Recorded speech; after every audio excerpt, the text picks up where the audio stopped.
2시 반이요? 그때 일어나는데 이러더라고요. 그래서 내일은 조금만 일찍 일어나서 우리 찬양 예배인데 와볼래 했더니 저한테 찬양이 뭔데요? 이러더라고요. 그래서 교회에서는 부르는 노래를 찬양이라고 해. 그래서 와볼래? 했더니 네, 한번 와볼게요. 이래가지고 2시 반이라는 데서 제가 믿질 않고 그래서 오늘 여기 오기 전에 그 친구한테 카톡을 보냈어요. 일어났니? 그랬더니 네, 일어났어요. 그래서 이따 그럼 꼭 와. 그랬더니 네. 그래가지고 와 있을 거예요.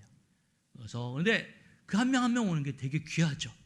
그래서 제가 오늘 여러분들과 함께 좀 말씀을 나누는 사역은 말씀은 씨를 뿌리는 씨 뿌리는 비유는 너무 여러분 잘 아시는 본문 말씀일 것 같아요. 제가 오늘 말씀에 저는 좀 강해 설교를 하는데 오늘 강해보다는 좀 제 사역에 대한 또 젊은이 청소년 사역에 대해서 좀 여러분에게 도전을 주고 또 함께 제가 해왔던 사역들을 좀 이해를 하고 좀 말씀을 나누려고 합니다. 근데 어제 계속해서 심적 부담이 있었습니다. 어떤 부담이냐면 이 사역을 통해서 내가 드러나지 아니하고 다음 세대 이 교회가 또 헌신 예배를 통해서 다음 세대의 사역에 헌신하는 사람들이 한 사람이라도 또 그 비전을 갖고 다음 세대가 있어야 된다라는 겁니다. 오늘 제가 왜냐하면 오늘 설교 나오겠지만 심각합니다. 다음 세대의 사역이 되게 심각하기 때문에 그 비중을 좀 두고 그래서 이 사역을 통해서 사실 제가 청소년 사역이 사실 제가 좀 나이가 많습니다. 노예에서 노예장도 지나갔고요. 그리고 나이가 많은데 제가 청소년 사역자들 만나면 제가 최고 연장자입니다.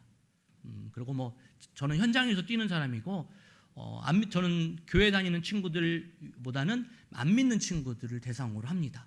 그래서 안 믿는 친구들을 대상으로 하다 보는 그런 일반 현장에서 젊은이 청소년 사역을 하다 보니까 믿는 분들은 대부분 사역을 어떻게 하냐면 부흥의 강사로만 뛰는 제 나이 때는 다 부흥의 강사들로만 뛰고 있지 현장에서 뛰는 사역자는 별로 없습니다. 근데 아직까지도 좀 제가 현장에 뛸 수 있었다라는 건 좀 하나님께 감사를 드리고 저는 대부분 만나는 친구들이 안 믿는 또 힘든 친구들 또 학교에서 정말 좀 힘들어하는 친구들을 요청을 하고 제가 하고 있는 사역 중에 하나가 또 안산이나 전국에서 좀 이런 필요한 만남이 필요한가 있으면 학교에서 요청을 합니다. 그래서 저희 팀을 저를 초대하려고 뭐 1년 전부터 6개월 전부터 조율하고 막 이러는 사역이 있습니다. 근데 저는 이런 사역들이 제가 잘나서가 아니라 하나님께 정말 그런 은사를 주신 것 같아요. 그리고 그런 은사를 통해서 지금 다음 세대에 대한 비전들을 함께 품고 세과천 교회도 그런 비전에 열매를 맺는 귀한 일꾼들이 나올 거라 믿고 헌신을 다짐하는 그런 귀한 도전이 되었으면 좋겠다는 생각이 듭니다. PPT를 한번 보여주시면 고맙겠습니다. 펼쳐주시면 제가 넘기면 되나? 네. 오늘 저는 제 사역에 대한 부분을 우리 아내하고도 처음에 제가 개척이 지금 반월에 주보 보니까 꿈꾸는 교회로 되어 있던데 제가 처음 개척할 때 이름이 꿈꾸는 교회입니다. 그래서 지금 개척하고 15년 지났는데 중간에 저희 교단 목사님이 너무 몸이 아프셔서 교회를 접으려고 하는 상황 속에서 저랑 가장 가깝게 있어가지고 합병을 했습니다. 그래서 합병한 교회 이름이 행복한 교회입니다. 그래서 감사하게도 합병하신 분들이 저희 교인도 그렇고 그쪽 교인들도 거의 나가지 않아서 그래서 좀 감사하게 잘 합병의 형성이 이루어져가지고 하고 있는데 그게 이제 이름이 이제 행복한 교회입니다. 그래서 제가 아내하고 개척하고 15년 전에 개척을 했는데 개척할 때 세 가정이랑 6명 저희 가정까지 저희 둘에서 8명이 개척을 시작해서 15년에 개척을 했는데 그때부터 제가 했던 사역이 이 씨를 뿌리는 사역을 했습니다. 어떤 씨를 뿌렸냐면 사실 저는 청소년 사역을 20대 중반부터 계속 해왔습니다. 하다가 삼본에 넣는 교회에 부교육자로 들어가면서 한 10년간은 전체 행정 총괄 목사였기 때문에 젊은 사역은 못했고 그러면서도 제가 삼본에 있었거든요. 부교육자를. 삼본에서 기독교 동아리 삼본에 고등학교 8개 고등학교가 있습니다. 8개 고등학교에 다 기독교 동아리가 있습니다. 그 기독교 동아리 제가 총괄 디렉터를 했었고 지역교회랑 연결해주고 그때는 학교의 CA 활동이라고 해야 되나요? 특별활동? 기독교 동아리가 일반 교회랑 연계해가지고 예배를 드릴 수 있도록 하는 걸 제가 다 연계해주고 그다음에 삼본의 중심장에 기독교 카페가 있었습니다. 황금성 예루살렘이라는 기독교 카페인데 그 카페에 간사로서 제가 또 활동을 했었어요. 그래서 전 젊은이들이 좀 활성화되어지고 기독교 문화를 일으키면서 젊은이들이 좀 교회 또 신앙생활하면서 복음을 만나면서 좀 변화되는 사역을 하자. 근데 그게 제가 다 씨 뿌리는 사역이었습니다. 사실 그 안에 뭐 열매도 있고 또 여러분 뭐 지금 이 교회에서도 어쩔지 모르지만 악보 다운받는 그 사이트 중에 하나가 CCM 러브라는 사이트가 하나 있었을 겁니다. 근데 그 CCM 러브 사이트를 만든 사람이 제가 황금전 예루살렘에서 전 사역했던 학생이에요. 우리 교회 학생. 근데 지금 그 학생이 어디가 있냐면 미얀마 선교사로 가 있어요. 저희가 그 부분을 파송했고 정말 열심히 사역하는데 그분이 저랑 황금전에서는 기독교 카페 같이 활동하면서 CCM 러브라는 사이트를 만들고 계속했다 하다가 선교사 나가면서 이거를 다른 기획사에 넘겨주고 이렇게 했던 거죠. 열매들이 좀씩 있는데 청소년 사역은 그렇게 열매가 없습니다. 많지 않아요. 왜? 오래 걸리는 사역이기 때문에. 그래서 한번 그 사역들 전체적으로 한번 설명을 좀 했으면 좋겠습니다. 이게 지금 되나요? 이런 질문을 좀 드리고 싶습니다. 다음 세대를 위해서 씨를 뿌리는 사람은 누가 있나요? 세과천 교회. 우리 지금 교사로 헌신하는 분 계시고 담당 전 목사님도 계시고 아닌 분이 계실 텐데 다음 세대를 위해서 씨를 뿌리는 사람은 누가 있나요? 그리고 그 씨를 뿌리는 사람이 어떤 씨를 뿌리는 사역에 집중, 헌신하고 있나요? 라는 거예요. 사실 들어오기 전에 목사님이랑 장로님이랑 만나면서 9월달 초에 아마 전체 여러 가지 사역에 대한 비중을 다시 재점검하시는 기회를 갖는다고 하시더라고요. 저는 이 질문인 거예요. 다음 세대를 위해서 씨를 뿌리는 사람 누가 있을까? 씨를 뿌려야 그 안에 그 씨가 자라나서 열매를 맺고 그 열매를 통해서 확장이 되어 가는데 과연 세과천교회에서 다음 세대를 위해서 씨를 뿌리는 사람 누가 있나요? 라는 부분이 질문입니다. 그리고 어떤 씨를 뿌리고 있는지. 세과천교회 하면 딱 떠오르는 다음 세대를 위한 씨를 뿌리는 씨는 이거다라고 말할 수 있는 컬러가 있어야 돼요. 그리고 그런 것들을 얘기해야 아이들이 모이기 시작하거든요. 근데 만약에 그런 씨가 확실하지 않다면 우리 지역마다 특산물이 있잖아요. 그 지역 가면 뭐가 유명하다는 것처럼 세과천교회 하면 어떤 씨앗을 뿌리는, 복음의 씨앗 중에 어떤 씨앗을 뿌리는 게 있나 하는 확실한 컬러가 있어야 된다는 생각이 듭니다. 그렇게 하기 위해서 아마 목사님께서 그런 전체 각 부장님이나 또 교육자나 여러 가지 준비하고 계시는 걸로 알고 있습니다. 이번 기회를 통해서 한번 그런 것들을 더 마음에 모아보는 시간이 되었으면 좋겠다는 생각이 듭니다. 오늘 본문에 보면 여러 가지 밭이 나옵니다. 길갓밭, 돌밭, 가시떨기 밭이세요. 근데 그 밭은 열매를 맺는데 실패했습니다. 그리고 좋은 땅은 풍성한 열매를 맺었어요. 여러분 3대 1이에요. 삶의 현장에 밭은 4가지 밭으로 이루어졌는데 참 공교롭게도 길가와 돌밭, 가시떨기 밭이 훨씬 많습니다. 좋은 땅은 참 보기 어렵다라는 거예요. 이게 세상에 우리의 현실 속에 벌어진 일인 건데 그렇다는데 그런 현실에서 밭의 조건은 과연 뭘까? 공동체의 상황이에요. 세과천교회의 공동체 상황이 과연 어떨까? 세과천교회 중고등부 상황이 과연 어떨까라는 비유를 통해서 하나님께서 이 땅에 교회를 세우시고 그 교회를 통해서 하나님 나라를 이루라고 말씀하셨을 때 비유적인 설명을 들었습니다. 그렇다면 과연 세과천교회의 밭은 어떤 밭으로 이루어져 있을까? 밭의 조건이 어떤 걸까라는 거예요. 저는 헌신 예배 가면 공교롭게도 요즘 청소년부 헌신 예배에 좀 이렇게 많이 초대를 받습니다. 받을 때 대부분 이렇게 특송을 하시더라고요. 청소년들이. 그럴 때 저는 특송 따라하면서 성도님들의 반응을 봐요. 그리고 그 교회 밭의 모양이 어떨까라는 겁니다. 어느 교회는 앞에 특송을 하면 사실 오늘 이 찬양이 템포가 좀 빠르고 경쾌한 거거든요. 그러면 어느 교회는 그 경쾌에 맞춰서 박수도 치고 제가 이렇게 보니까 박수 치는 분 우리 목사님과 그 뒤에 계신 분만 박수를 치시더라고요. 어깨를 이렇게 두석이시면서 나머지 분들은 죄송스럽지만 이렇게 관람이 되지 않을까라는 생각이 들어요. 근데 어느 교회는 같이 응교하면서 박수 치면서 환호해주고 격려해 주는 거예요. 앞에 청소년들이 찬양한다는 건 기적입니다. 소리가 나온다는, 아마 이 청년들이 있기 때문에 더 컸을 거라는 생각이 드는데 그렇게 할 때 여러분들이 지적을 격려해 주면 그래도 나오는데 그 격려 지지가 없다면 청소년의 밭은 점점점 나머지 세가의 밭이 어려워지는 거예요. 현실이 사실 청소년들이 마음을 열고 이야기한다는 건 되게 쉽지 않아요. 근데 그런 밭의 조건들이 과연 이 세과천교회는 어떨까라는 생각이 들고 있습니다. 그리고 이 밭은 또 한 가지 청소년 시대적 상황에 보는 거예요. 시대적 상황이 과연 어떨까라는. 저는 학교에서 때로는 초대를 받습니다. 저희 안산에 제가 있는 곳이 반월이에요. 여러분 반월 전철역, 4호선 반월 전철역에 있는데 저희 동네는 되게 작습니다. 안산에도 변두리에 있습니다. 그리고 중학교가 딱 하나, 초등학교 2개, 초등학교 2개도 다 학년별로 2개 반밖에 없는 작은 소규모 학교예요. 그 중학교에서 요즘 저한테 오는 게 한 학년에 대한 전체 수업을 저한테 60시간을 줍니다. 애들 좀 만나달라고. 그래서 만나서 대화를 나누는데 그 상황들을 아이들을 보면 그 만나면 끝나면 제가 동네 다니면 늘 저한테 와서 인사하고 마라탕 사주세요. 이렇게 하는 일이 많죠. 근데 그 상황 속에서 밭을 보는데 한국 기독교 청소년이 얼마나 있을까라는 거예요. 한국 기독교 청소년들이 기독 청소년들이 학교마다 기독 청소년이 얼마나 있을까? 사실 이게 지금 PPT 하면 5%입니다. 5%. 이것도 많이 잡은 겁니다. 어떤 청소년 사학제는 3%라고 얘기합니다. 3%. 100명 중에 몇 명?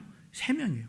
이건 저는 피부 현실로 늘 수 있습니다. 제가 학교를 가면 가서 이렇게 하면 제가 처음에는 상담가로 갔지만 나중에 아이들 하다 보면 제가 얘기를 합니다. 만나면 난 목사야 라고 하면은 그 각 학교마다 학생들 중에 교회 다니는 애들 이름이 있는 데 있어요. 예은이, 요셉이, 요한이 이런 애들이 있어요. 그런 애들 중에 교회 안 다니는 애들도 많습니다. 그리고 한 15명 정도 만나면 교회 다니는 친구들 1명, 2명. 1명, 2명도 목사님 아들, 딸, 장로님 이 정도 아이들이고 5% 정도 미만 더 적습니다. 그러니까 지금 이건 어떤 거냐면 한국교회 다음 세대가 무너져가고 있다는 거예요. 다음 세대가 무너진다는 얘기는 사실 지금 여러분의 우리 기성세대들이 예배의 자리에 오셔서 한국교회를 지금 이뤄왔고 우리 권사님 세대나 그 윗분들이 장로님 권사님 세대들이 한국교회의 주역을 이루어왔어요. 그리고 이렇게 한국교회가 성장했고 부흥을 했습니다. 이 부흥의 시기에 점점점 하향 곡선이라는 거예요. 그리고 다음이 없다라는 겁니다. 이어지질 않아요. 믿음의 계승이 되어야 되는데 계승되어야 될 다음 세대가 듣질 않고 예배의 자리에 오질 않고 다음이 없다면 그럼 우리는 이제는 한국이 선교의 대상국이 되어야 된다는 거예요. 외부의 선교사들이 와서 이제 우리의 다시 복음을 전할 한국교회가 이렇게 성장할 수 있는 것은 외국의 선교사님들이 오셔서 이 한국 땅에 복음을 전했고 그 복음의 열매로 얼마나 많은 부흥이 있었잖아요. 부흥이 엄청난 부흥이 하다가 이제는 갑작스럽게 떨어지는 거예요. 다음 세대가 없습니다. 이게 현실이고요. 심각합니다. 이 기독 다음 세대가 없는 현실뿐만 아니라 그 다음에 뭐가 있냐면 기독 청년들뿐만 아니라 일반 청년들이에요. 일반 청소년들에게 행복지수를 물어봤습니다. 사실 지금 2024년도에 예전에 비하면 여러분이 부흥 세대였던 그 세대에 보면 그 세대에 비교해 보면 지금은 물질의 풍요, 다음에 교육의 여건, 생활의 여건 다 좋아졌습니다. 정말 풍요로워졌어요. 요즘 청소년들이 저보다 더 돈 더 잘 쓰고 더 잘 먹더라고요. 그렇게 물질의 풍요 속에서도 삶의 만족도, 행복지수의 순위는 몇 위냐? 이 처음에 화면 보는 건 몇 년도냐면 몇 년도예요? 2010년입니다. 2010년에 어린이 청소년들에게 삶에 만족하는 질문에 대한 대답이 OECD 국가의 평균이 84.6, 84%예요. 근데 한국은 몇 프로예요? 53%입니다. 그만큼 삶에 대한 만족도가 없어요. 고학력자들이 많아지고 있고 요즘은 대학이 아니라 이제 대학원들도 많이 가는 대학생들이고 젊은이들 세대인데 그 많은 삶의 질을 누리고 있고 풍요를 누리고 있으면서도 만족도는 점점점 확 줄어들고 있습니다. 저게 바뀌지 않아요. 2018년에 OECD 주요국 아동 삶의 만족도에서 아직도 최하위가 대한민국입니다. 이야기는 뭐냐면 아이들이 청소년들이 있지만 삶에 대한 만족이 아니라 부정적인 시각들이 훨씬 많다라는 거예요. 교회 다니는 젊은이들 사라지고 있죠. 일반 청소년들은 삶에 대한 만족도는 확 떨어져 있어요. 삶의 질은 GDP는 수준은 높아가고 있고 물질의 풍요 속에 살아가고 있지만 삶에 대한 만족도, 관계 형성 이것뿐만이 아니에요. 이렇게 하면서 자살률 추이는 점점점 높아져 가고 있습니다. 아마 여러분 쉽게 접할 겁니다. 여러분 주변에도 두세 명만 지나가면 가족들 중에 자살한 시도했거나 자살한 사람들이 있어요. 저희도 제가 코로나 시국 때 저희 청소년, 저희 교회 성도님 자녀도 스스로 목숨을 끊고 저도 그걸 가고 이랬던 경험도 있습니다. 전 상담하다가 어느 날 전화를 받아보면 목사님 저 좀 도와주세요. 뭐가 했더니 제 친구가 지금 자살을 저한테 막 저랑 대화 카톡하다가 그런 내용을 보냈어요. 어떻게 해야 돼요? 그래서 내가 바로 신고해라. 그 친구 경찰 신고해라. 저도 신고했어요. 여주 사는 친구인데 저는 신고했더니 경찰이 바로 출동하던데 사실은 한 번 신고했다고 출동하지 않습니다. 근데 이 친구는 등록되어 있는 친구, 왜냐하면 자살 시도를 한 번 해봤기 경험이 있었기 때문에 경찰에서는 신원 조회하지 않고 바로 어디 위치 추적을 하더라고요. 그랬더니 결국은 경찰서 연락 왔더라고요. 찾았습니다. 그래서 어디에 했더니 어디 저수지 앞에서 잡았대요. 그래서 저수지 앞에 가고 있는 젊은이에요. 이거 고등학생인데 학교에서 왕따 당하고 적응을 못하고 이랬던 상황인데 하다가 결국 이제 ADHD 약도 복용하고 있는 친구. 그래서 지금 그 친구는 집에 부모님이 동의하에 지금 병원에 입원해 있는 상황이고요. 점점점 청소년 자살률들이 높아지고 있고 그 자살률이 높아지고 있을 때 그 밑에는 아동학대 피해율 경험이에요. 그래프가 밑에 두꺼운 아동학대도 좀 더 많아지고 있습니다. 다음 청소년을 지켜줘야 될, 보호해야 될 부모로부터 아동학대가 많아지고 있어요. 그래서 학교에서나 우리들은 학교에 상담하다가 부모님으로부터 폭력 당한다 그러면 우리는 신고할 의무가 있습니다. 신고도 하고요. 그런데 그렇게 보호받아야 될 다음 세대들이 이렇게 상처받고 자살에 대한 또 충동들이 점점 많아지고 있다는 거예요. 그러면서 또 하나 우리나라에 지금 사회적 문제가 있는 운동형 외톨이입니다. 운동형 외톨이는 뭐냐면 상처받고 대인관계에 대한 두려움 때문에 외출을 하지 않아요. 집에만 갇혀있는 시기예요. 근데 그런 시기들이 언제부터 시작되냐? 15세 전에 시작되는 사람이 11%고요. 그다음에 18세 고등학생까지 하고 있는 친구가 39%예요. 29%. 그래서 고등학교 때까지 몇 프로냐? 40% 학생들이 운동형 외톨이가 되는 애들이 많아지고요. 그다음에 20대에서 25세까지가 또 45%예요. 그래서 사실 그 시기에 운동형 외톨이로 돌아가는 시기가 정말 많습니다. 근데 이러는 거예요. 고립 운동형 서울시에만요. 여러분 서울시에만 2023 작년에 조사한 겁니다. 서울시에만 13만 명이 운동형 외톨이인 거예요. 13만 명이면 어느 정도 규모가 안 잡히시죠? 13명이 어떤 거냐면 손흥민이 우리나라에 오면 상암 월드컵 경기장에서 축구를 합니다. 상암 월드컵 경기장에 관중이 꽉 차면 그게 몇 명이냐면 6만 2천 명이에요.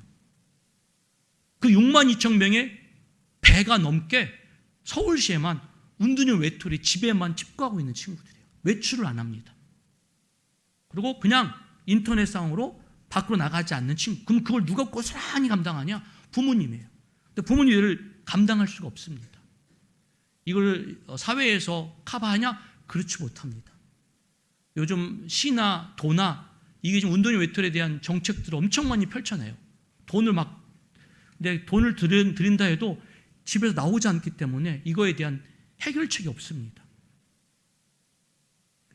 이게 운동형 외톨이들이 집에서 집 가고 있을 때 모습입니다. 제가 어디 교회 가서 보일 때 우리 누나 방이랑 똑같은데 이러더라고요. 우리 누나 방이랑 비슷하네 이러더라고요. 그래서 이렇게 먹고 배달하고 치우질 않습니다. 하나만 더요. 나중에 이렇게 결국은 이렇게 다다고 가는 자기의 생활의 영역들이 사라져요. 다 뭘로? 쓰레기로 방치되어 있습니다. 그리고 그 안에서 자그마한 곳에서 일어나고 있습니다. 이렇게 운동 외톨이가 많아지는데 제가 이거는 이 청춘기 인생 여행이라는 근데 이건 작년부터 시작해요. 제가 이제 청소년 사역하면서 제가 안산에서 좀 힘들어하는 친구들 아직은 이들은 운동형 외톨이는 아니에요. 근데 운동형 외톨이를 갈 가능성이 있는 아이들을 제가 18명을 초대했습니다. 학교나 또 제가 만나는 아이들 18명을 초대해서 2박 3일 동안 최고급 리조트로 초대했습니다. 2박 3일 동안. 그리고 얘들을 대부분 집에서 칩구하고 있는 가능성이 있는 아이들이기 때문에 대인관계를 잘 안 해요. 누굴 만나면 잘 안 만나는 친구들인데 제가 초대하려면 좀 미끼를 던져야 되잖아요. 그래서 너희들 그래도 좋아하는 게 뭘까 하다가 중학생들은 그래도 중고등학생이 제일 좋아하는 곳이 에버랜드인 것 같아요. 실컷 놀게 해줄 테니까 에버랜드 가자. 그래서 에버랜드로 유혹을 했습니다. 그래서 간신히 17명 만들었습니다. 같이 17명 데리고 2박 3일 갔는데 에버랜드 둘째 날고 첫째 날은 가자마자 뭐였냐면 세 팀으로 나눴습니다. 그리고 10만 원씩 줬어요. 너희들이 슈퍼에 가서 먹고 싶은 음식 사와라. 그 대신 그걸 아니라 요리를 해라. 세 조로 만들어서. 그래서 저녁은 거의 한 10시에 밥을 먹었습니다. 왜냐하면 요리를 해야 되니까 얘네들이. 그래서 10시에 저녁을 먹었는데 하고 해서 10시에 끝나자마자 그 다음 뭐였냐면 곧바로 앉아고 저녁 타임에는 집단 상담을 했습니다. 그리고 다음 날 둘째 날은 약속한 대로 하루 종일 에버랜드에 가서 아침부터 가서 너희들 실컷 놀아라. 자유이용권 끊어주고 또 점심은 티켓 사주고 그냥 다닐 때 니들 어려우면 안 된다. 그래서 저희가 용돈 1인당 3만 원씩 줬습니다. 그리고 저녁 5시 반에 여기서 다시 만나자. 입구에서 5시 반까지 놀더라고요. 그리고 저녁에 고기 뷔페집 데려가고 실컷 먹고 또 저녁에 집단 상담을 했습니다. 다음 날 아침에 뭐 하나 만드는 거 기념사진을 찍어야 되니까 기념 촬영도 하고 이러고 이제 그 친구들한테 물어봤습니다. 프로그램 중에 뭐가 제일 만족도가 좋으냐? 왜냐면 이제 올해 또 해야 되니까 뭐가 1등일까요? 뭐가? 뭐였을 것 같아요? 저희는 당연히 에버랜드가 1등일 줄 알았어요. 근데 이 에버랜드 1등이 아니더라고요. 그래서 2등이겠죠. 2등도 아니에요. 1등은 뭐였냐면 집단 상담이었어요. 그래서 왜 상담이 이게 좋아? 그랬더니 집에서나 학교에서나 어디서나 자기들 얘기를 들은 사람이 없었대요. 근데 선생님이나 언니 오빠들은 제 얘기 들어주잖아요. 2시간 동안. 근데 둘째 날은 먹고 10시 저희가 장소 예약을 했기 때문에 장소 사용 시간 10시예요. 리조트는 딱 끝나라고 하더라고요. 그래서 좀 더 합시다 해가지고 최대한 맞춰 10시 반이었는데 애들은 더 하재요. 그래서 막 거기서 울기도 하고 이야기 나누고 엄마한테 아빠한테 서러운 것도 막 얘기하고 이랬던 프로그램들이었습니다. 그래서 제가 여기서 안 했는데 지난달에도 여기 가까운 어느 교회 수련회를 다녀왔습니다. 저녁에 거기는 청소년 여름 수련회가 4일 하더라고요. 4일에서 제가 3일간 저녁 집회 강사로 갔는데 가서 전 그렇게 하진 않고요. 가서 뭐 했냐면 아이들에게 포옹해 줬습니다. 근데 제가 놀랍게도 포옹하고 가자마자 인사가 제가 포옹이거든요. 저는 어디 가나 청소년 만나면 이렇게 허그를 합니다. 허그를 하고 프로그램을 진행을 하는데 그 교회도 그렇게 했습니다. 근데 저녁 끝나고 한 친구가 저한테 오더니 목사님 너무 고마워요. 그래서 저를 껴안더니 진짜 농담 안 하고 5분 정도는 제 어깨에서 울고 있더라고요. 둘째 날 저녁은 또 다른 청소년이 와가지고 제가 왜 이렇게 말씀드리냐면 삶의 만족도가 없고 힘들어하는 상황 속에서 자기 얘기를 이해해주고 공감해준 사람이 없다라는 거예요. 지지해주고 격려해준 사람이 없어서 삶의 만족도 OECD 국가 최하위고요. 자살률 높아가고 있고요. 점점 떠나가고 있습니다. 기독교는 사랑의 종교라고 말하면서 사실은 사랑이라고 외치고 있지만 사랑의 실제적인 모습들이 어디에 있냐라는 거예요. 다음 세대에 이런 하나님의 사랑에 대한 그 사랑의 증거가 가고 있냐라는 거예요. 현실은 데이터에서는 그런 사랑이 증거되는 게 없다고 말하고 있어요. 다음만 볼까요? 그래서 저는 제가 아까 첫 번째 질문에 씨 뿌리는 사람이 과연 누가 있을까라는 거예요. 어느 교회 가서 그 질문했더니 우리 전도사님 목사님이요. 과연 그게 그러면 될까요? 라는 거예요. 씨 뿌린 사람에게 오늘 씨 뿌리는 비유에 씨 뿌린 사람에게 주목하고 있어요. 이 씨 뿌린 사람의 주목은 얼마나 많은 수확을 거둘지 모르지만 농부는 열심히 씨를 뿌립니다. 저도 농사꾼의 자녀예요. 아들로 태어났습니다. 저희가 시골에서 엄청 농사를 많이 지었는데 저희 아버지가 농사를 지어서 돈 벌어본 적을 제가 못 봤어요. 아버님은 농사를 지어놓고 어머님만 농사 짓고 아버님은 매일 밖에만 나가시고 그래서 어머님은 너무 고생하셨고 수익을 낸 걸 제가 못 봤습니다. 그런데도 놀랍게도 다음에는 꼭 씨를 뿌려요. 그 다음에 농사 짓는 분들 보면 허리 디스크 다치고 어깨뼈 이렇게 막 인대 늘어나도 50견 와도 농부는 다음에 꼭 씨를 뿌리더라고요. 그 씨를 뿌리는 과정 속에서 태풍이 오고 또 해가 너무 많이 오고 또 해가 없어서 농사가 실패해도 농부의 역할은 다음에 그 다음 뭐예요? 씨를 뿌리는 거예요. 거두는 건 자연의 질서에 맡기더라고요. 새과천 교회는 다음 세대를 위해서 누가 씨를 뿌리는 그 사역을 하고 있냐라는 거예요. 때로는 우리가 데이트를 조사합니다. 이번에 얼만큼 씨를 뿌렸는데 열매가 이거야? 바꿔. 씨를 뿌리는 거는 거두는 건 하나님이시지 우리가 해야 할 일은 뭐예요? 열심히 씨를 뿌리는 거예요.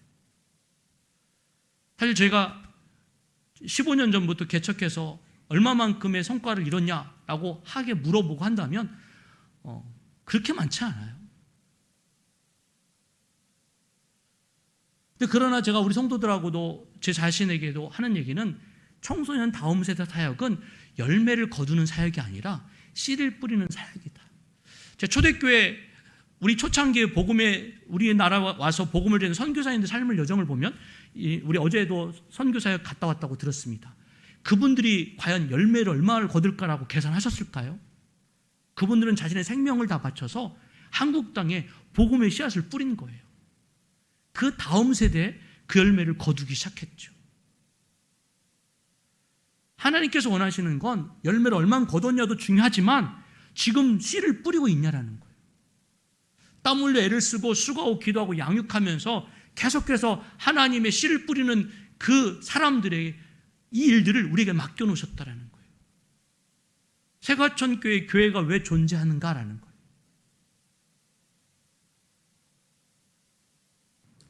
제가 하고 있는 게 저는 이제 교회를 하고 있지만 사실 이게 바늘림은 사회적 협동조합입니다.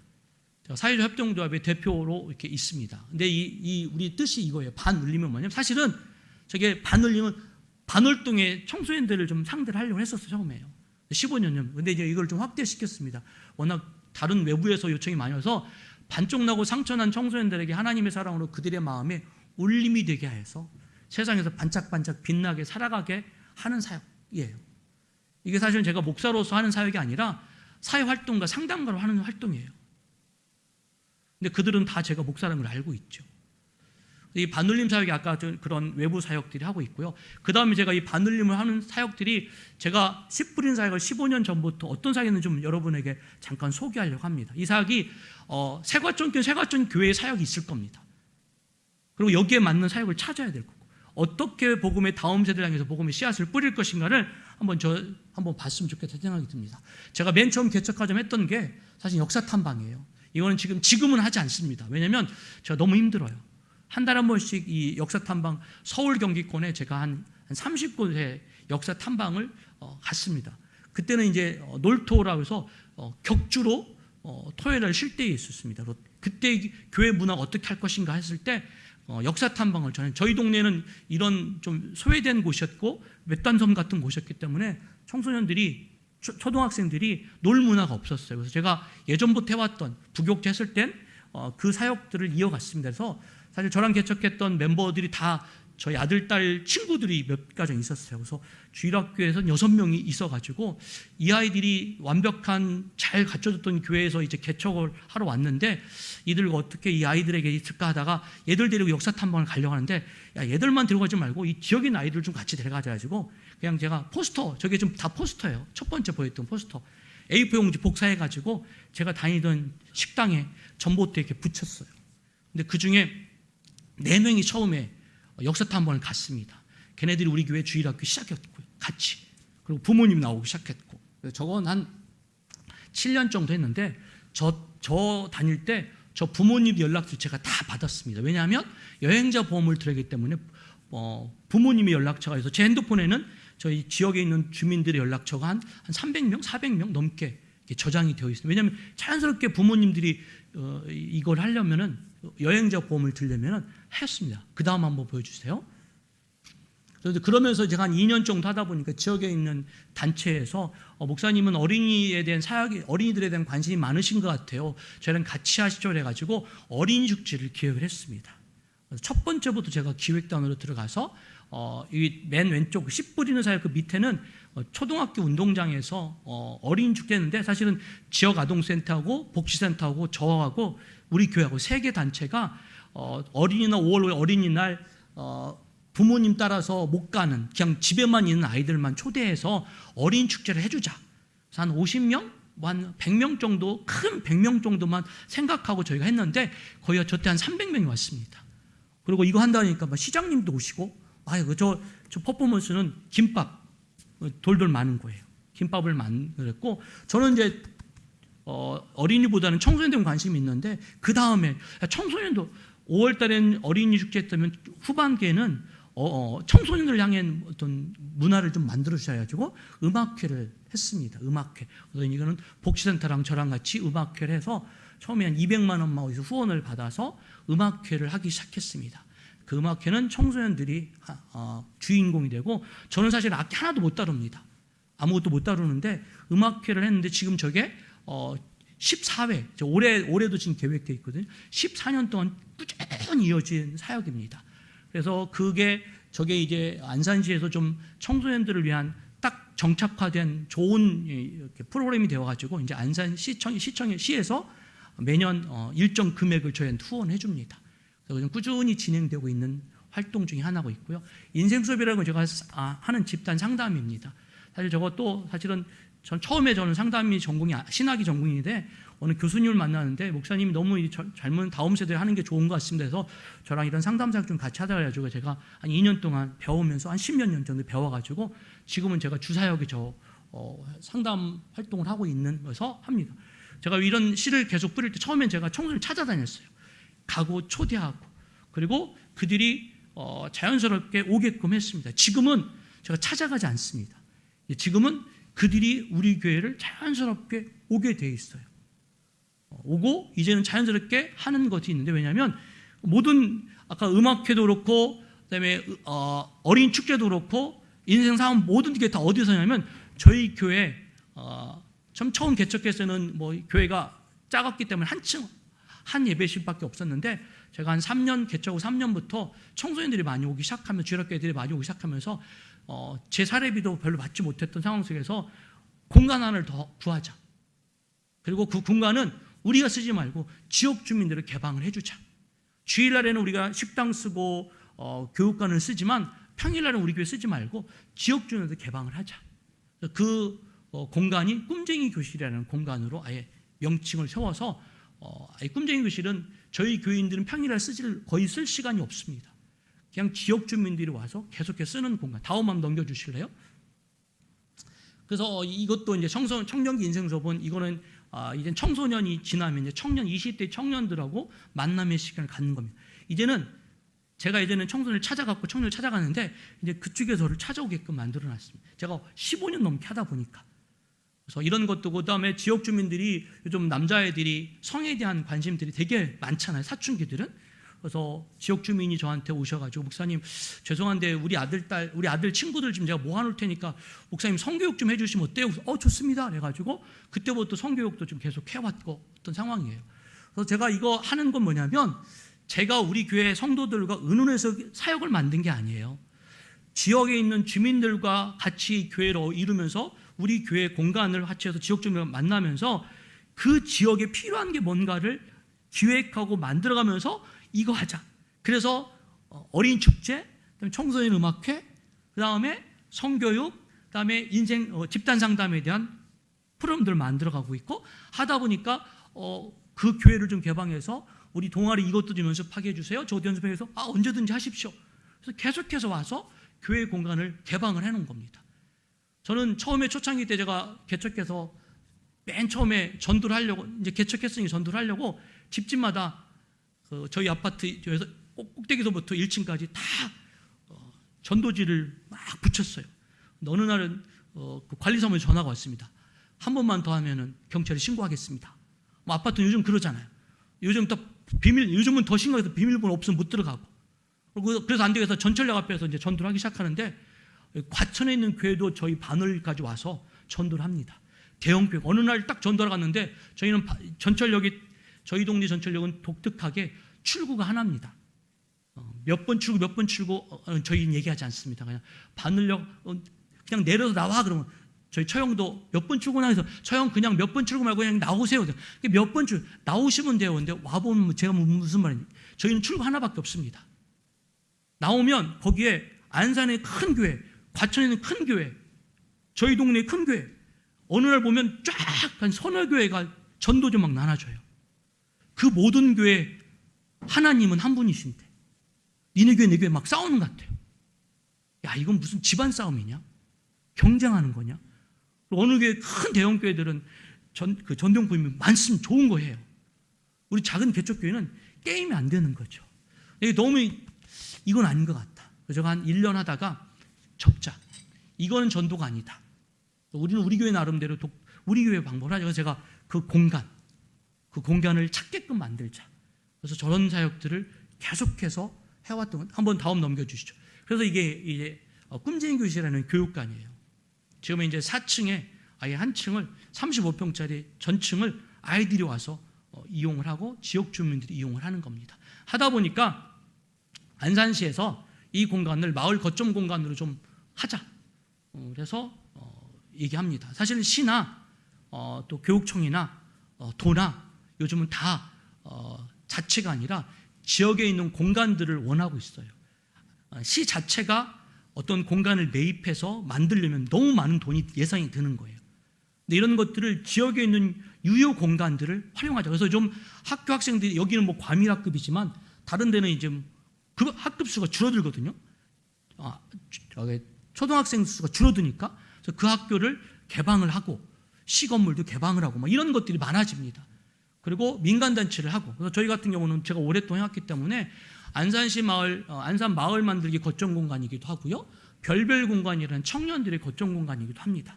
그래서 그런 것들 하면은 시에서 인정해주는 거점 공간으로 만들어지고 있어요. 이 얘기는 뭐냐면 저렇게 되면 제가 홍보하지 않아요. 안산시에서 자연스럽게 홈페이지 통해서 홍보를 하면 거기서 우리 교회 공간으로 찾아와요. 연습하고 뭘 하고 있습니다. 그래서 자연스럽게 교회 공간을 외부 사람들이 오게끔 만들었던 사역이 이거예요.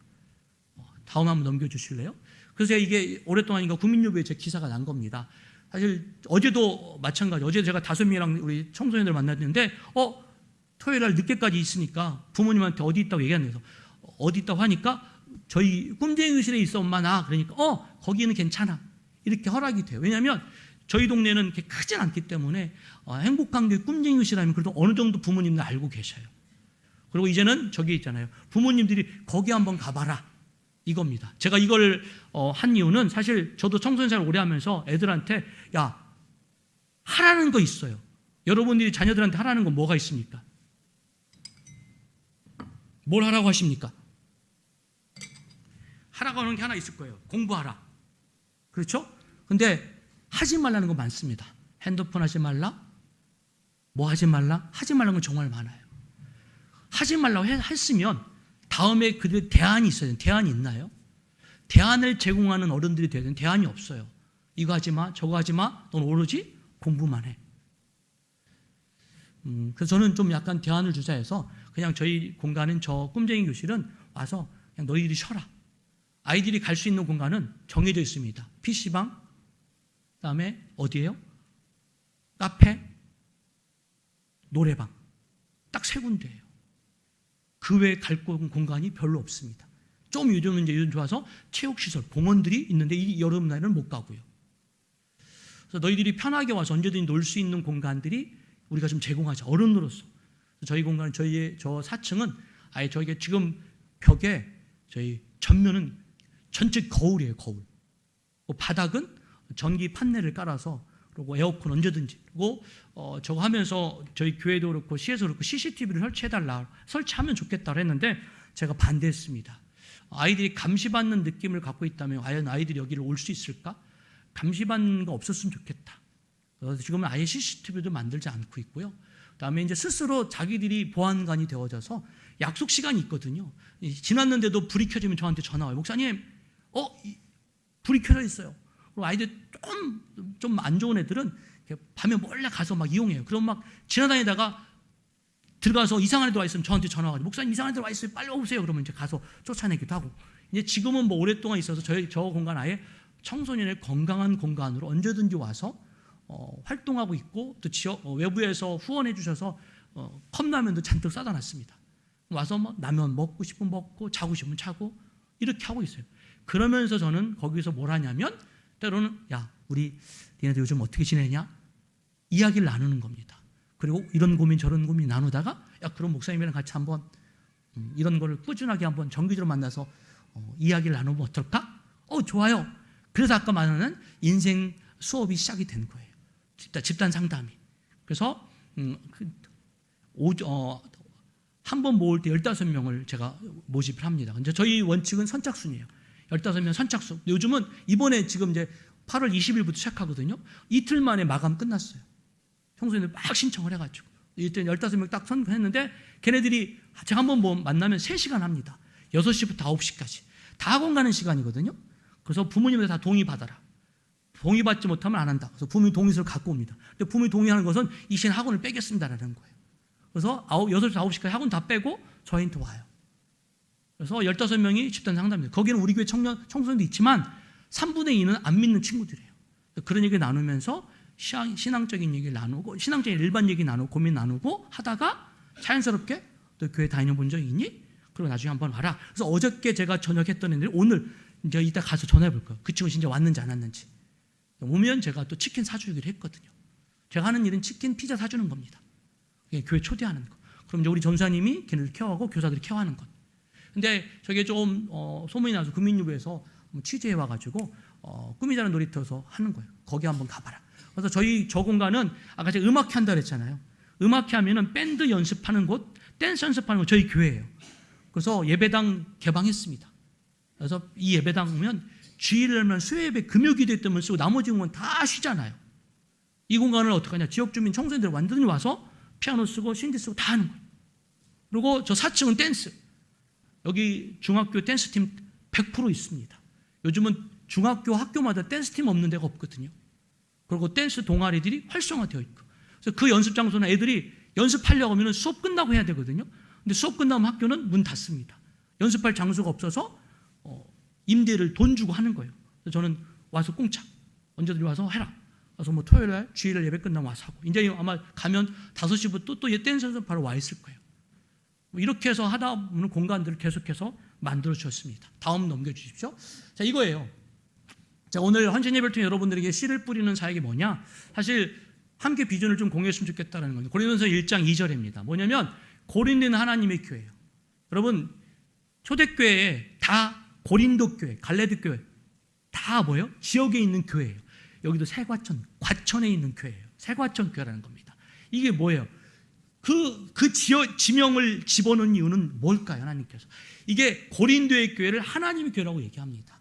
교회의 사명이 뭘까라는 거예요.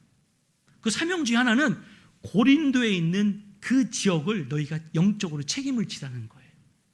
세과천교회, 과천이라는 이름이 들어갔다면 과천에 있는 지역에 이 지역을 이 세과천교회 영적으로 책임을 지는 게 하나님의 교회가 감당해야 될 사역이라는 거예요. 그래서 이 과천의 이곳에 하나님께서 이 건물과 이 교회를 세워주시는 거예요. 이 사역에 과천 여러분이 어떤 씨를 뿌리고 있냐라는 거예요. 마을에 대한, 이 지역에 대한, 과천에 대한 책임을 지셔야 된다는 거예요. 저는 이제 청소년 사역자이기 때문에 특별히 오늘 또 청소년 청년대학부 헌신 예배잖아요. 다음 세대, 과천의 다음 세대는 헌신에 대한 것을 여러분이 우리가 얼마만큼 지금 그 일을 위해서 헌신하면서 씨를 뿌리고 있냐라는 거예요. 아마 교회가 씨를 뿌려야 될 곳들이 많이 있을 겁니다. 그런데 많은 씨를 뿌리는 곳에서 우리 목사님 같은 경우는 선교에 대한 비전이 있고 또 이 성도님들도 마찬가지라고 생각이 들어요. 해외 선교 정말 소중하고 중요합니다.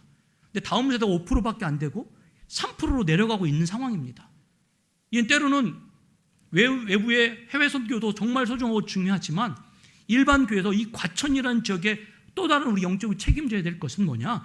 과천에 있는 이 다음 젊은이들에게 우리 새과천교회가 얼마만큼의 하나님의 복음의 씨앗 뿌리고 있는 사역을 감당하고 있나 한번 점검해보고 이 헌신예배를 통해서 좀 다짐하는 시간이 되었으면 좋겠다라는 거예요. 여러분, 사람이 교회예요. 제가 교회를 개방하는 이유가 바로 거기에 있습니다. 아마 여기 교회도 엄청난 돈을 들여서 이 교회를 건축하셨을 거예요. 저희도 성도님들의 개척교회 성도님들의 헌금의 엄청난 큰 비중이 건물 유지하는 데 들어갑니다.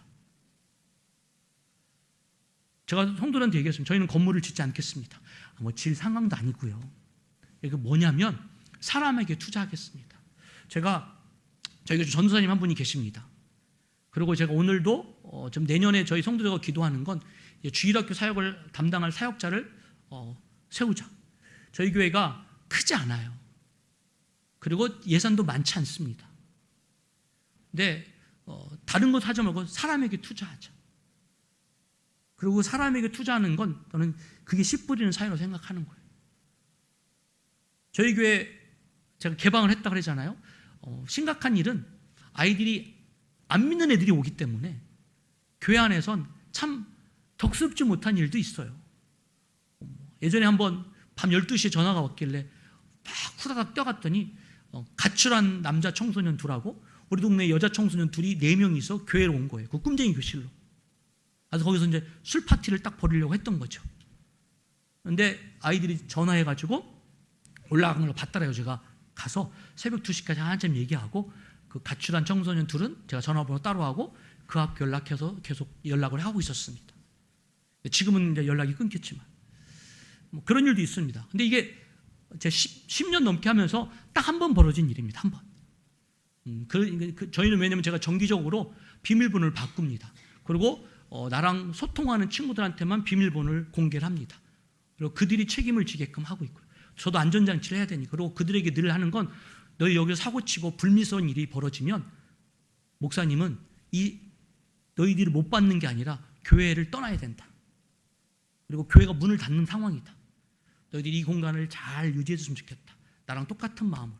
그래서 계속해서 만나서 얘기를 하는데 전 교회를 개방하면서 교회에서 우리 성도들은 늘 얘기하는 겁니다. 우리 성도님 하는 일은 뒤치다거리예요. 그들이 오면 컵라면을 먹으면 편하게 치우지 않아요. 싱크대에서 버려두고 쓰레기는 엄청 많습니다. 누가 치워요? 저하고 우리 교회 성도님들이 치우는 거예요. 에어컨 엄청 틀어납니다. 전 추워 죽겠어요.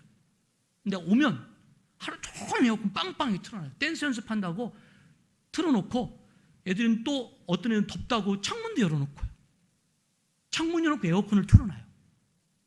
아이들은 뭐 그런 개념이 없죠. 이러면서도 제가 묵묵하게 끝까지 그래도 교회를 개방했기 때문에 교회 예배당에서 때로는 드럼도 치고 신디도 치고 막 연습해요. 어느 날은 드럼이 패드가 찢어져 있더라고요. 의자는 또 부서져 있고. 그럼 저희는 또 그걸 또 사다가 또 갖다 놓습니다. 애들한테 전 화내본 적 없어요. 그리고 하라. 왜요? 초대교회 선교사님들이 계산하고 복음의 씨앗을 뿌렸나요? 본 교회에서 엄청 후원을 받아서 계속해서 학교를 건물 짓고 병원을 짓고 지역마다 계속해서 베푸는 사역을 했습니다. 그 열매가 우리 한국교회 이렇게 성장한 거예요. 우리 교회가 건강하고 잘 세워진다는 건 교인들이 잘 목양되고 말씀을 성장하는 것도 중요하고 이 날개도 잘 커야 됩니다. 또 한 가지는 끊임없이 또 한편은 선교의 사명을 감당한다면 선교적 교회라면 계속해서 흘러보내는 거예요. 저는 이 아름다운 교회에 믿는 분들이 와서 예배드리고 찬양하는 것 정말 소중합니다. 또 하나는 믿지 않는 영혼들이 이곳에 와서 예수 만나고 새로운 생명의 변화와 역사가 일어나는 것도 이루어져야 될 게 교회의 사명인 거예요. 그래서 교회를 개방하라는 거예요. 시대에서는 계속해서 공간을 찾고 있고 그 공간에 가장 적절한 공간 중에 하나가 어디냐? 전 교회라는 공간. 왜요? 예배 시간 외에는 대부분 많이 비어 있습니다. 이렇게 큰 교회는 사용하는 공간도 있지만 그 외에는 많이 비어 있는 공간이 있다라는 거예요. 근데 이게 청소년부, 중고등부 담당 교육자만 해야 될 일이 아니에요. 교회 전체 성도 해야 돼요. 왜요? 오면 때로는 안 믿는 애들이 오면 화장실에 담배꽁초도 있을 겁니다. 뭐가 파손되기도 하고요. 그래도 우리는 선교적 사명을 갖고 계속해서 베풀고 품어야 된다는 거예요. 그리고 너희들의 마음을 이해한다라는 것. 그리고 작은 교회는 혼자 할 수 없어요. 아마 여기는 이 정도 사이즈고 이 공간, 이 교회 정도면 충분히 함께 할 수 있는 기관을 찾지 않고 세과천 교회만도 가능할 수 있다는 생각도 들어요. 저는 개척했기 때문에 혼자 했고 성도 8명, 그리고 저는 6명으로 시작했기 때문에 너무 적은 상황 속에서 해서 저는 함께 할 수 있는 협력 기관들을 찾았습니다. 지금은 3개 기관이랑 같이 꾸준히 하고 있어요. 15년 동안. 그러면서 계속해서 복음을 흘려보내는 거죠. 한국교회가 얼마나 많이 욕을 얻어먹고 있습니까? 지탄을 받고 있고요. 저는 이게 때로는 교회적 사명이라는 거예요. 대의적 사명. 하나님의 사랑을 계속해서 흘려보내자라는 거예요. 다음 좀 넘겨주실래요? 그리고 씨 뿌린데 그 씨앗이 뭐냐? 생명력이 있습니다. 씨앗은 생명력이 있습니다. 그리고 이거는 모든 믿는 자들을 위한, 그들만을 위한 씨앗은 아니라는 거예요. 그 씨앗이 믿지 않는 자들에게 흘려보내야 된다는 거예요. 여러분이 뿌릴 씨앗이 어디에 가야 되는 거예요? 믿지 않는 그 영혼들을 향해 가야 되는 거죠. 그리고 씨앗을 뿌릴 때 저는 하나님의 사랑으로 이해하며 안아주라는 거예요. 하나 예화를 드리겠습니다. 넘겨주실래요? 하와이에 카우아이엔 섬이라는 섬이 있습니다. 이건 실제 있는 섬인데요. 다음 넘겨주십시오. 여기에 주민 대다수가 심각한 어떤 범죄자, 알코올 중독자들이, 그 정신질환자들이 대다수예요. 1950년, 70년 사이에 카우아이 섬에서 실제 벌어진 일입니다. 다음 넘겨주십시오. 저기에 대부분이 신상아 803명에 대해서 18세가 될 때까지 조사를 한 거예요. 오랜 기간 동안. 어떤 사람이 뭐냐면, 다음 넘기세요. 정신과 의학 박사, 상담 심리학 박사, 전문가들이 긴 시간 동안 한 거예요. 그 중에 20명을 출연했습니다. 다음 넘겨주세요. 출연했는데 그 20명이 공통점이 뭐냐면 다 극빈층 가정, 그다음에 가정불화, 또 아빠 엄마들 다 약물 중독자, 홀로 세우는 사람들, 다 최악의 조건이에요. 환경이 이런 상황에서 그들을 연구조사하는데 예상했던 대로 아이들 대부분 다 뭐예요? 어떤 사회적 부정을 일으켰던 아이들이었어요. 그런데 놀라운 일 하나 벌어지는 거예요. 그 중에 한 아이에게 어떤 한 사람이 있었습니다. 대부분 아이들이 다 사회 부정을 했는데 한 아이가 상위 10% 안에 드는 거예요. 미국에서 상위 10% 엄청난 거거든요. 그리고 거기에서 A 클래스를 받고 있고요. 그다음에 학생회장도 하고 너무 뛰어나는 거예요. 그리고 다음 넘기세요. 그걸 봤더니, 더 조사해 봤더니 그 학생만이 아니라 다른 학생 72명이 별다른 문제 없이 너무나도 잘 성장하고 있는 거예요. 근데 72명이 공통된 점이 있었습니다. 뭐냐면 이 72명의 공통점은 자기를 적극적으로 지지해주고 격려, 이해해주는 어른 한 명이 있었던 거예요. 그 어른 한 명이 그를 지지해주고 격려해주고 품어주니까 그 한 사람 때문에, 그 한 사람의 지지와 격려로 인해서 그 아이들은 그런 최악의 환경 속에서도 건강한 사회 구성원으로 성장하고 때로는 상위 10% 안에 들었던 아이가 되었다라는 거예요.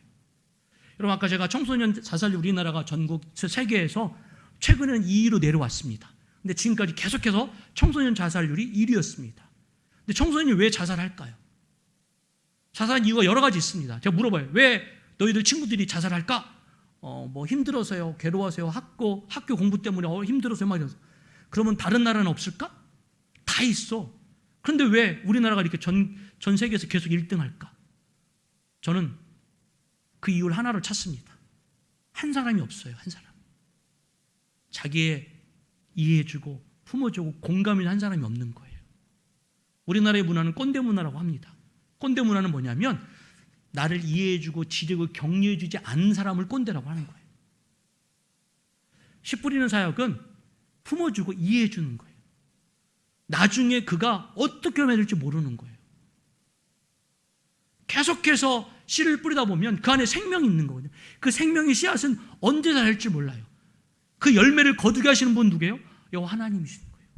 우리는 여러분과 새과천 교회는 뭘 했냐면 계속해서 끊임없이 씨를 뿌리는 사역이에요. 이 씨를 보고 얘가 얼마나 열매를 거둘 건가 판단하고 평가하는 게 아니라는 거예요. 하나님께서 우리에게 주신 거는 다음 세대 끊임없이 계속해서 씨앗을 뿌리는데 그 씨앗 안에는 생명이 생명이 있는 거예요. 여러분이 어떤 일을 헌신할 것인 거예요? 진짜 헌신한 일이 뭐냐는 거예요. 여러분의 삶에 24시간 주어진 시간에 가장 많이 투자하는 것이 여러분이 헌신하는 일이거든요. 어떤 일에 가장 많은 시간을 투자하십니까? 지금 살아온 인생 30년, 50년, 70세 연세 드시면서 가장 많은 시간을 투자한 게 뭐였냐는 거예요. 새과천 교회가 이렇게 해서 건강하게 또 아름답게 좋은 예배당 속에서 좋은 입적 조건 속에서 성장할 때 다음 세대에 얼마나 많은 시간과 물질을 투자하고 있냐라는 거예요. 예산을 보고 그 과정을 보면 아는 거예요. 얼마나 헌신하고 있냐라는 거예요. 씨를 뿌리는 일에 절대적으로 헌신하는 새과천 교회 성도님들 되기를 주님의 이름으로 축원합니다. 그 씨앗에는 생명이 있어요. 하나님의 복음의 생명이 있고 생명이 있는 거예요. 그 생명을 통해서 여러분이 변화되어졌고 인생이 변화되어지는 거예요. 새과천 교회가 이 일을 위해서 헌신하시고 애쓰시고 수고하고 절대적으로 이 일을 감당하는 새과천 교회가 되기를 주님의 이름으로 축원합니다.